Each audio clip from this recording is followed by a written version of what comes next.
विजय भाई केवल एक तरफ से बताइए, आखिर तुम्हारे साथ में क्या हुआ था कल, क्या देखा आपने? मैं एक बार हाथ जोड़ना चाहता हूं और अपने देश के 100 करोड़ या 110 करोड़ लोग हैं ना भाई, मैं तुम्हारे पैर छूना चाहता हूं भाई। तुम्हारे चरण अगर इस देश में है तो भैया मैं पैर छूना चाहता हूं। अगर तुम हिंदू हो ना तो अपने आप को इन मुसलमानों से बचा लो।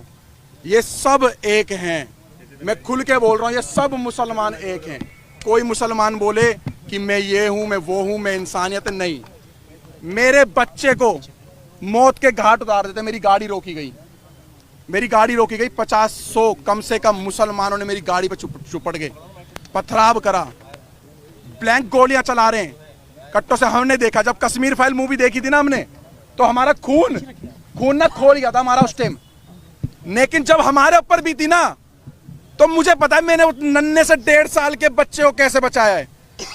मैं मर जाता, मेरा बच्चा मर जाता, या मेरी वाइफ मर जाती, अगर भगवान मेरा राम अगर मुझे बचा देता ना, तो मैं इस देश के संविधान, इस देश के कानून को साइड में कर देता। अगर मेरा बच्चा मर जाता, जहां पर इस देश का संविधान हमारे बच्चों को और हमारे परिवार को, सनातन को नहीं बचा सकता, जहां पर ये पुलिस आर्मी और हमारे देश को नहीं बचा सकती, आईपीसी धारा ही नहीं बचा सकती, जहां पर पुलिस वालों पे गोली चल रही है, जहां पे बड़ी बड़ी अधिकारियों को मेवात जैसे एरिया में डंपरों से कुचल दिया जाता है, तो वहां पर इतनी बड़ी यात्रा हो रही थी, 1 से 1.5 लाख व्यक्तियों की, सनातनियों की पूजा करने जा रहे थे, आराध्य करने, अपने आराध्य भोले शंकर जी की। तो वहां पर आर्मी कहां गई, आपकी पुलिस प्रोटेक्शन कहां गई? 500 पुलिस वालों से 1.5 लाख बंदों की सुरक्षा आप करवा रहे थे। 2 से 3 दिन पहले से उन्होंने चैलेंज कर रखा था, बरगली चौक पे जो आएगा मौत के घाट उतारेंगे। ऐसी वीडियो बताइए, जो पत्थरबाज थे वो पसबंदा थे या अशरफ थे? वो सारे मुसलमान थे। आप पसबंदा असबंदा नहीं होता जी भाई साहब। कब तब आप राजनीति करोगे? गुजर, जाट, बावन, दलितों को वहां पर ऐसा दौड़ा करके मारा जा रहा था। औरतों का मांग का संदूर देख करके पत्थर मारा जा रहा था औरतों के मुंह पे। हाथ पे कलावा देख के, हाथ पे तरसूल देख करके हाथ काटे जा रहे थे वहां पर। हमारी गाड़ियों पे बजरंग दल लिखा या कुछ लिखा हुआ, कोई झंडा लगा हुआ था, उसको टारगेट बना करके मारा जा रहा था। प्री प्लान था, पूरा प्री प्लान था, पूरा प्री प्लान। 30 तारीख को फरीदाबाद के अंदर मैं कह रहा हूं 100 में से 90% मुसलमानों की दुकानें बंद थी, मीट की और बिरयानियों की, क्योंकि इनको इनके मौलाना द्वारा एक आदेश हो रखा था मुसलमानों को कि हिंदू जा रहे हैं मेवात, और आज ऐसी जगह पे जा रहे कि जहां पर हिंदू लाख हो जाएगा और 50,000 से ज्यादा हिंदुओं का मौत की घाट उतारा जाएगा। मैं आपको सच बता रहा हूं, मैं कोई आपको झूठ नहीं बता रहा। जब मेरी गाड़ी में आप गाड़ी में कितने लोग थे, किस तरीके से, कितने बजे की गाड़ी में हम 7, अचानक क्या हुआ वो बताइए। हम लोग 7 से 8 जने थे। जैसे ही हम लोग बरगली चौक वाले रोड पे जैसे ही हम लोग आगे की तरफ बढ़ते हैं, तो हमें दिखता है कि कुछ लोग बाइक के पास खड़े हैं, 6-7 बंदे बाइक ठीक कर रहे हैं। हमें थोड़ा सा शंका हुई कि 6-7 बंदे बाइक ठीक कर रहे हैं। आगे एक ऑटो, कम से कम 10-15 बंदे ऑटो ठीक करने में लग रहे हैं। एक ट्रक, एक डंपर के आगे उन्होंने बाइक को लिटा रखा और ट्रक वाले की गर्वान पकड़ रखी है। सब एक प्री प्लान था कि एक हवा बना रहा था कि भाई लगे किसी को कि हम लोग ये हादसे में खड़े हुए, लेकिन वो हादसे में नहीं थे। वो पूरा एक फ्रेम बना करके घेरने की इंतजार करते, जितने अंदर जा रहे हैं जाने दो। उसके बाद एक एक की लाश वहां से निकलती, और हिंदुस्तान के अंदर ऐसा हो गया कि जैसे आज से कम 20-30 साल, 25 साल, 50 साल पहले अमरनाथ की यात्रा में होता होगा या हुआ है, या जैसे कश्मीर के अंदर हुआ है, जैसे कलकत्ता में हुआ है, कर्नाटक में हुआ है, केरल में हुआ है। आज हमें पर जब बीती तो हमें लगा कि सच में ये सब मुसलमान एक जैसे हैं। आज मुसलमानों को रोडों पे उतरना चाहिए। आज मुसलमान रोडों पे उतरे जो गंगा जमुना तहजीब की बात कर रहे हैं। आज मैं कह रहा हूं अपने मुसलमानों से, देश के मुसलमानों से जो कहते हैं हम इस देश के नागरिक है, पहली बात तो तुम इस देश के किराएदार हो, मैं बोलूंगा, क्योंकि मेरे बच्चे पे बात आ गई थी। मेरे बच्चे की ना ये मौत के घाट, मेरी औरत से ये बोला गया चलो जल्दी उतरो, 7-8 जनों से ये बोला गया चलो उतरो नीचे गाड़ी से। लेकिन मैंने अपने एक्सीलेटर को पैर पे डाल करके और एक्सीलेटर का पे पंजा दबाया और अपनी गाड़ी को आगे बढ़ाया। 70 से ज्यादा गिरफ्तारी हुई है, क्या लग रहा है? 70 से ज्यादा लोग थे, लाखों आदमी इसके अंदर इन्वॉल्व है, लाखों आदमी। और मैं खट्टर साहब का, मैं बीजेपी का विरोध नहीं कर रहा, मैं कांग्रेस का विरोध नहीं कर रहा, मैं किसी पार्टी का विरोध नहीं कर रहा हूँ। मैं साफ खट्टर साहब का विरोध करना चाह रहा हूँ आपके चैनल के माध्यम से। खट्टर नहीं, मेरी बात सुन लो पत्रकार साहब। खट्टर साहब का एक बयान आया है कि हमने आधे घंटे या 1 घंटे के अंदर पुलिस भेज दी, सारा का सारा फेलियर और झूठ बात है। 3 घंटे तक उस मंदिर पे भी नहीं पहुंची थी, मंदिर के अंदर भी गोलियां चली। लेकर निकले, कहाँ गए?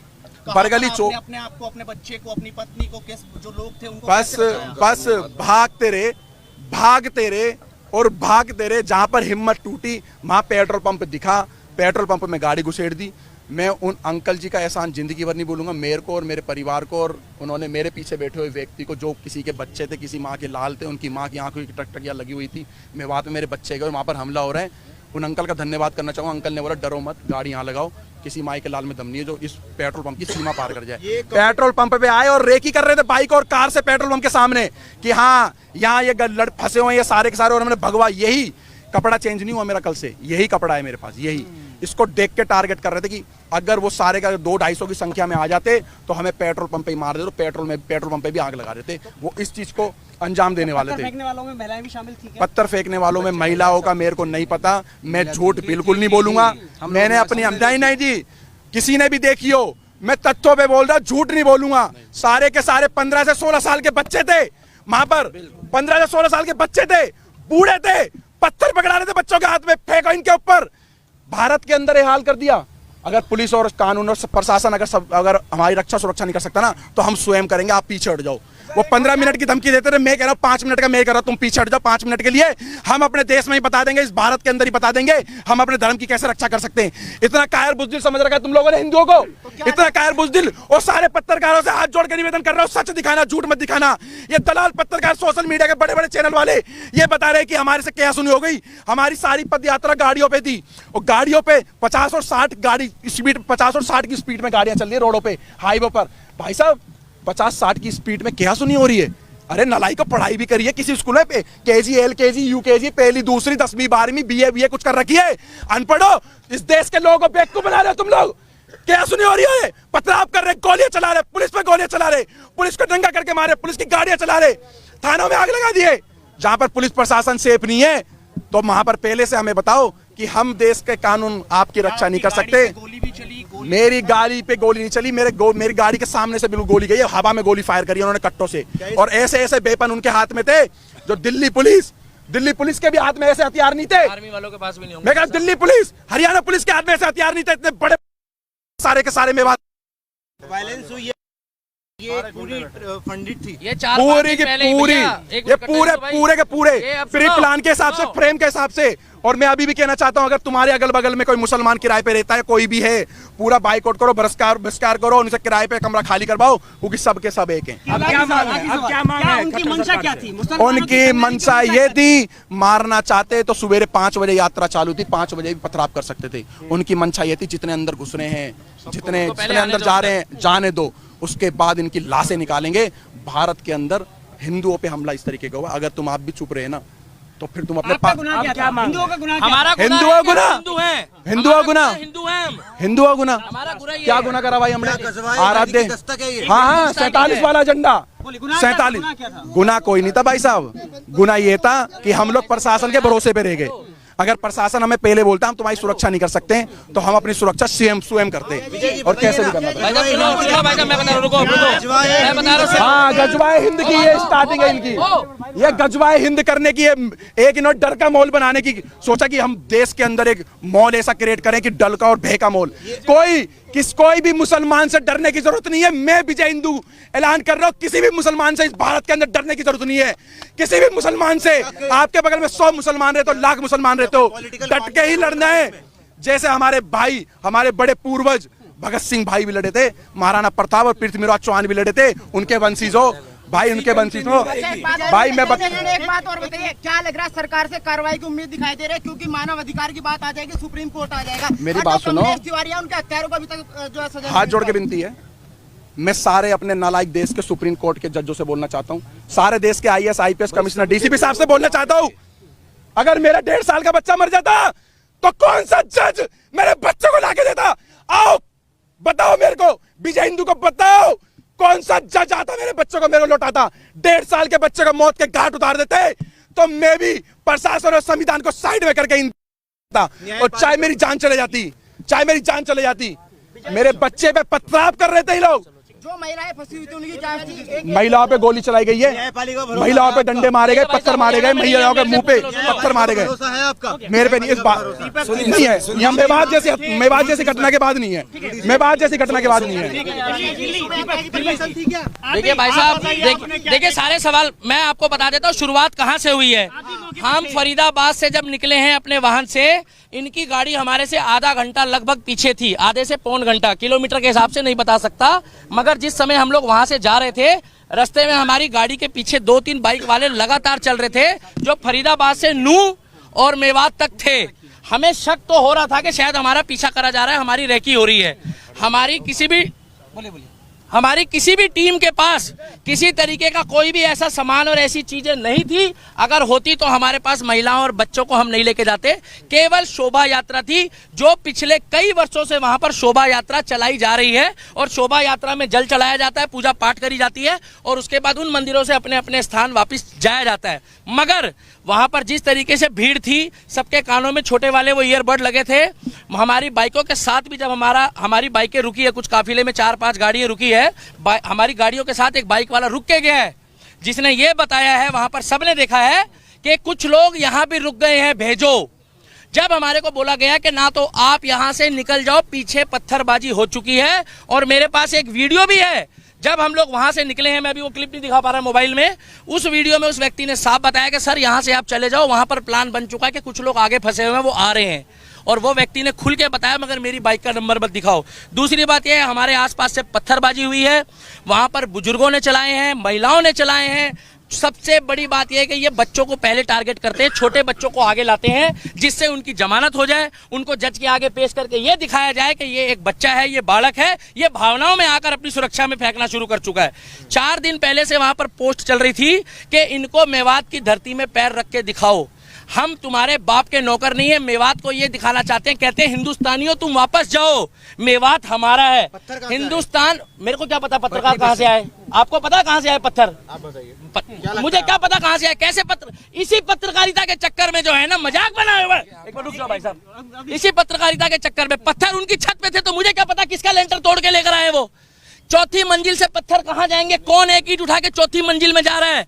बाइक का शोरूम लूटा जा रहा है, हिंदुओं की दुकानों को टारगेट किया जा रहा है और केवल वहां पर जब दिख रहे हैं मुसलमान, एक जगह कहा जाता है मुस्कुराइए आप लखनऊ में हैं और एक जगह कहा जाता है बच के रहिए आप मेवात की नगरी में हो। ये फर्क देखा जा रहा है। पूरी तरह से फेलियर था, बिल्कुल फेलियर था। अगर अनिल विज की वहां पर 700 पुलिस थी, 700 पुलिस उन्होंने बताया है, उनके हाथ में हथियार थे जो सरकारी होते हैं संवैधानिक तौर पे, वो सारे बेकार थे, बोकस थे, कहीं कोई लाठीचार्ज नहीं हुआ, वो मूक दर्शक थे। आपके पास वीडियो क्लिप है, आप देखिए। और अगर ये लोग वहां डटकर खड़े नहीं रहते, हिंदू ये वहां लड़ने नहीं गए थे, ये पूजा पाठ करने गए थे, जितने हमारे सनातनी भाई हैं इनका बहुत बुरा हाल होता। और मैं आपको गारंटी दे रहा हूं जो सरकारी आंकड़े अभी आ रहे हैं वो सरकारी आंकड़े ठीक नहीं है। अच्छा, घटना का सारा ठीकरा मोनू मानेसर पर फोड़ा जा रहा है। वो तो बोलने को तो मोनू मानेसर पे ठीकरा कश्मीर का भी फोड़ दो, फिर अगर मोनू मानेसर ने करा तो पश्चिम बंगाल में भी फोड़ो, हरियाणा में भी फोड़ो, उत्तर प्रदेश में भी फोड़ो, और आपका क्या नाम है जो मणिपुर में घटना हुई उसके लिए भी बोल दो। मोनू मानेसर का उस घटना से क्या लेना था? ना मोनू मानेसर हमारे साथ था और ना हमारा सनातनी होने के नाते उस समय कोई मतलब था। हमारा मतलब केवल इतना था कि एक शोभा यात्रा थी, जिस तरीके से मुहर्रम में सारे मुस्लिम एक होकर जब यहाँ पर इन्होंने खुद नागलोई में दंगा करा, वहां कौन मोनू मानेसर था? वहां कौन सी आरएसएस की साजिश थी? वहां किसने बोला कि मोनू मानेसर का नाम लिया गया? अरे वो तो आपस में ही भिड़ गए। और भाई साहब, कलाम की सोच वाले हिंदुस्तान में मुस्लिम घट गए हैं, कसाब की सोच वाले बढ़ गए हैं। लिख के ले लो, 2024 में अगर मैं अभी भी कह रहा हूं कि बीजेपी को वोट मत दो, केवल उस व्यक्ति को वोट दो जो हमारे धर्म के लिए, क्या कर रहे हो भाई, जो हमारे धर्म के लिए बात करे, जो हमारे धर्म के लिए बात करे, जो सनातन धर्म के लिए बात करे। आज उत्तर प्रदेश में हिंदू की बेटी हो, मुसलमान की हो, सिख की हो, ईसाई की हो, 3 दिन पहले मुझे खुशी हुई कि अगर वहां पर कावड़ यात्रा के दौरान भी कावड़ियों ने कुछ उपद्रव मचाया तो योगी मॉडल ने वहां पर उनके ऊपर भी कार्रवाई करी है। विकास दुबे कौन जाति का था?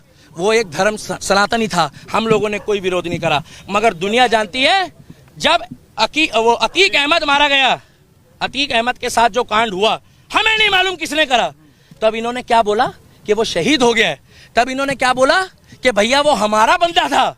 इन्होंने तुरंत सपोर्ट करी। और मैं अब भी कहता हूं, अगर जुनेद के जो भी हत्यारे हैं, जुनेद और नासीन के जो भी हत्यारे हैं, उनको फांसी हो, चाहे वो हिंदू हो, मुस्लिम हो, सिख हो, ईसाई हो, क्योंकि ये खुद बोलते हैं अपराधी का कोई धर्म नहीं होता। तो हम भी कह रहे हैं अपराधी का कोई धर्म नहीं होता।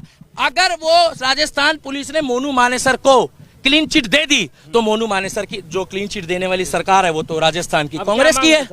हमारी मांग एक ही है, 2024 में मुझे नहीं लगता कि बीजेपी की सरकार वहां पर खट्टर सरकार आएगी अगर वहां पर बुलडोजर नहीं चला योगी बाबा वाला कि इधर गड़बड़ हुई, इधर ना तारीख ना सुनवाई, वही फैसला। हमें चाहिए योगी मॉडल, हमें चाहिए बुलडोजर मॉडल और हमें चाहिए योगी बाबा वाला प्रोटोकॉल। और हरियाणा करवाना चाहते हैं। मेवात कौन बोल रहा खाली करने? उत्तर प्रदेश खाली हो गया पत्रकार महोदय। उत्तर एक मिनट रुकिए, एक मिनट मेरे को बोलने दो। उत्तर प्रदेश खाली हो गया। कौन मुसलमान परेशान है उत्तर प्रदेश में? कितने मुसलमान भागे वहां से? भाई साहब पत्रकार हो, अपने मुंह से जवाब दो, कितने भागे वहां से? एक भी मुस्लिम नहीं भागा है, कमा के खा रहा है। मगर फर्क इतना है कि यहाँ वाले पत्थर चला रहे हैं और वहाँ वाले डर के मारे फूल चला रहे हैं। लोग तो कहते हैं भारत का मुसलमान डरा हुआ है, इतना डरा हुआ है मुसलमान। हाँ, डॉक्टर बन रहे हैं, इंजीनियर बन रहे हैं, आईपीएस बन रहे हैं, पुलिस वाले बन रहे हैं, सीआरपीएफ में जा रहे हैं, आर्मी में जा रहे हैं और इतने डरे हुए हैं कि करते करते में 30% आबादी हो गई। बच्चे पैदा भी डर डर के कर रहे हैं क्या ये लोग? क्या डर के खौफ में बच्चे पैदा होते हैं? कैसे पुलिस कब आई? पुलिस तो वहां थी। अरे कैसी बातें कर रहे हो? पुलिस तो हमारे सामने थी। ये पूछो कि और बल कब आया है? और बल जब आया है जब वो वहां पर पूरा माहौल खराब हो चुका था, जब वहां पर लोग मारे गए। वहां पर एक मिनट लास्ट बात बोलना चाहूंगा।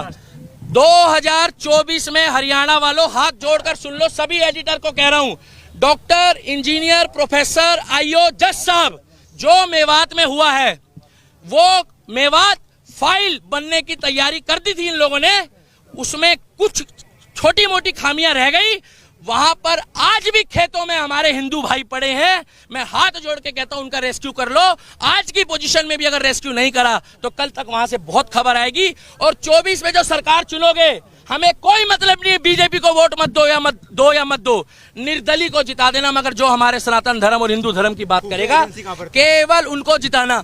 खुफिया, एक बार पत्रकार, इन पत्रकारों का जवाब देने दो, खुफिया एजेंसी का कहां देना? आईएसआई के एजेंट कहां पाए गए? कितने एजेंट पाए गए? इसी चक्कर में यूट्यूब और फेसबुक बदनाम हो रही है और पत्रकारिता। अब अगर कार्रवाई नहीं हुई तो खट्टर सरकार बुरी तरीके से पिटेगी और इनका फेलियर है।